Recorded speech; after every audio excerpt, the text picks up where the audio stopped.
Selamat malam sahabat super dimanapun Anda berada. Sebuah kehormatan bagi saya, Hilbram Dunar, untuk bisa kembali menemani Anda. Mudah-mudahan Anda sedang menikmati akhir pekan yang panjang ini begitu menyenangkan bersama orang-orang yang paling Anda cintai. Mungkin dalam suasana yang sedikit berbeda, di luar kota atau dimanapun itu, mudah-mudahan program ini bisa mendekatkan Anda pada banyak kebaikan. Satu hal yang menarik yang akan saya bahas kepada Anda mengenai episode kali ini, ada sesuatu yang unik.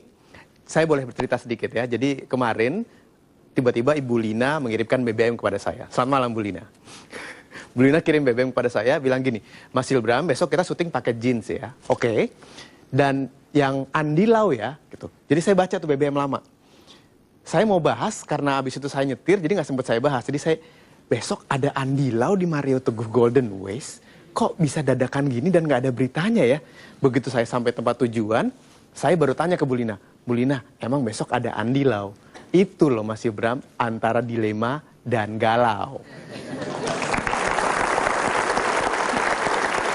Semua orang saya rasa pernah merasakan hal ini. Anda juga mungkin pernah mengalami dilema atau mungkin Anda sekarang ini masih dalam keadaan galau. Bagaimana menyikapinya? Kita sambut sama-sama Bapak Mario Teguh.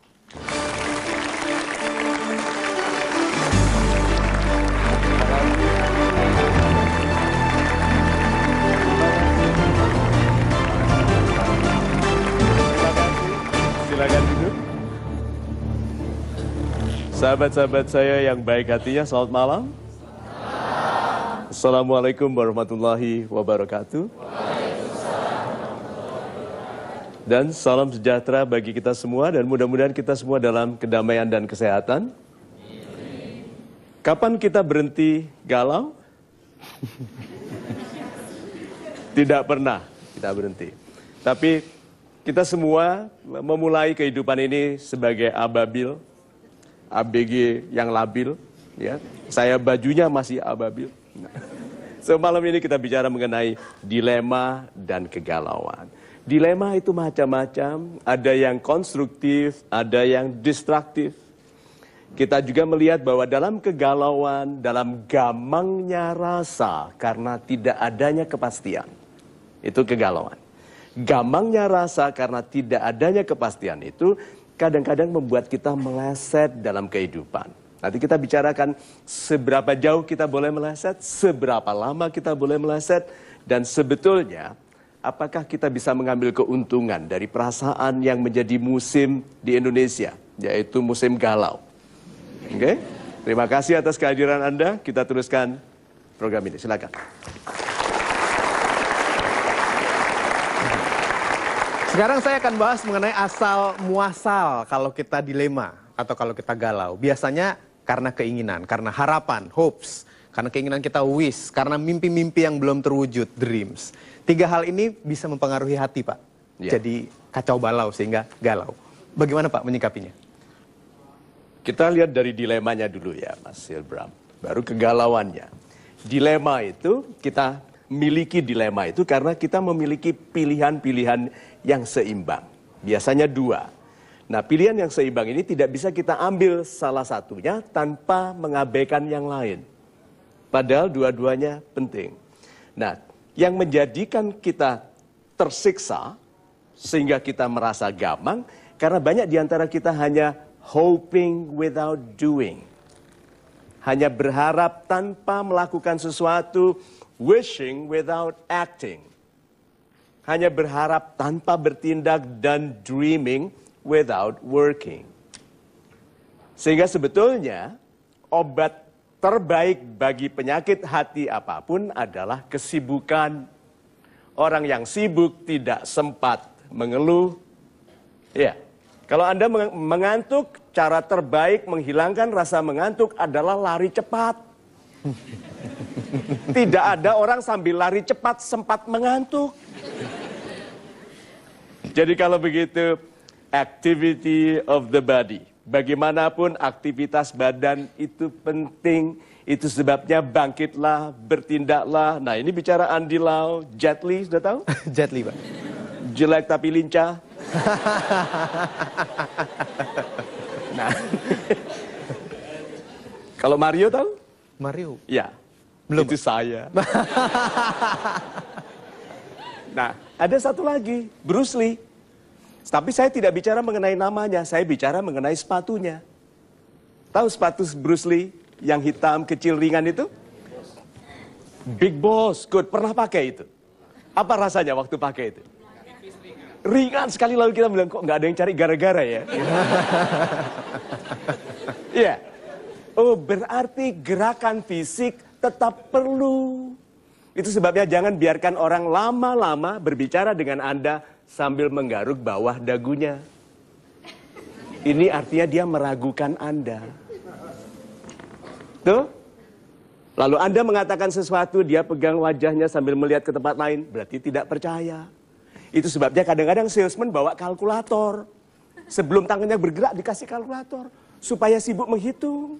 Supaya tidak sempat pegang wajah untuk garuk-garuk bawah. Ya, fisik, perhatikan itu. Istri sedang marah, langsung kita ajak, berdiri yuk, dansa. Kalau begitu, acting, doing, working, menyelesaikan masalah-masalah hati. Itu. Baiklah, langsung saya akan beri kesempatan kepada sahabat super yang hadir di studio Metro TV untuk memberikan pertanyaan kepada Pak Mario. Angkat tangan Anda yang ingin bertanya. Bapak. Assalamualaikum warahmatullahi wabarakatuh. Waalaikumsalam warahmatullahi wabarakatuh. Salam super Pak Mario. Salam super Bapak. Saya Ahmad Nahid dari Bekasi. Yes Pak. Umumnya Pak Mario, kita kalau dipromosikan dari suatu jabatan kan kita senang.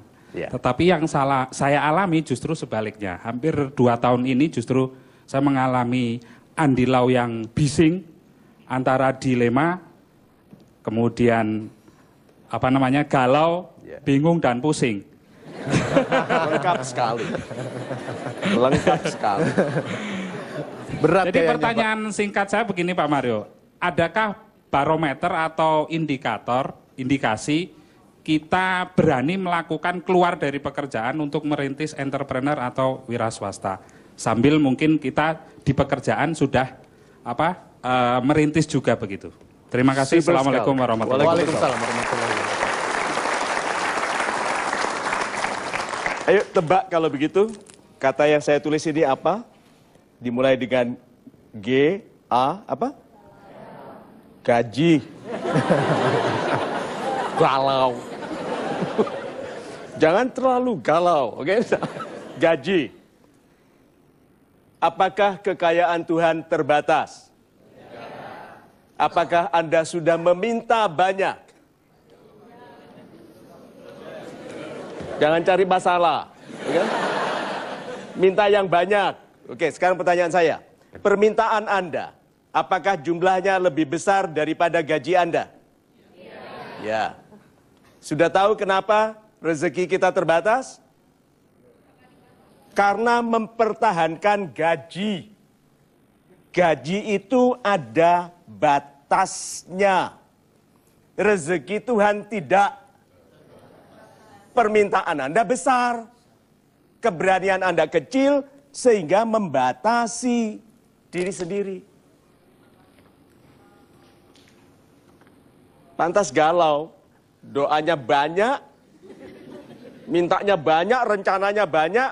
Banyak diantara kita sudah belanja sebelum dapat rezeki. Iya toh? Dengan ngakali perusahaan kredit card. So kalau begitu, jangan batasi Tuhan dengan membatasi sumber pendapatan. Itu sebabnya keberanian itu Pak, itu tanda dari iman. Kalau kita beriman, kita berani. Rezeki Tuhan tersebar dimanapun, bukan dari tempat itu saja. Dan melalui cara-cara yang banyak. Tidak usah kita pandai Pak, kita banyak minta maaf sama Tuhan saja, ada rezeki datang dari sudut yang kita tidak tahu. Kenapa? Orang minta maaf, kok rezekinya lebih baik?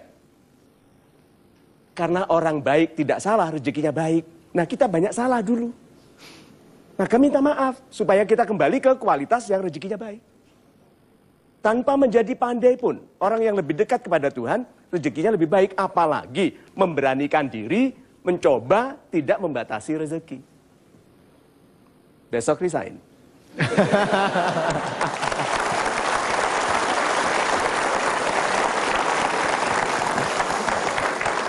Rasanya banyak sekali pemimpin-pemimpin perusahaan yang agak deg-degan malam hari ini. Takut kalau hari Selasa begitu kembali bekerja, kok banyak surat resign di meja saya. Jangan kemana-mana, saya akan segera kembali bersama Pak Mario. Tentunya kita di Mario Teguh Golden Ways.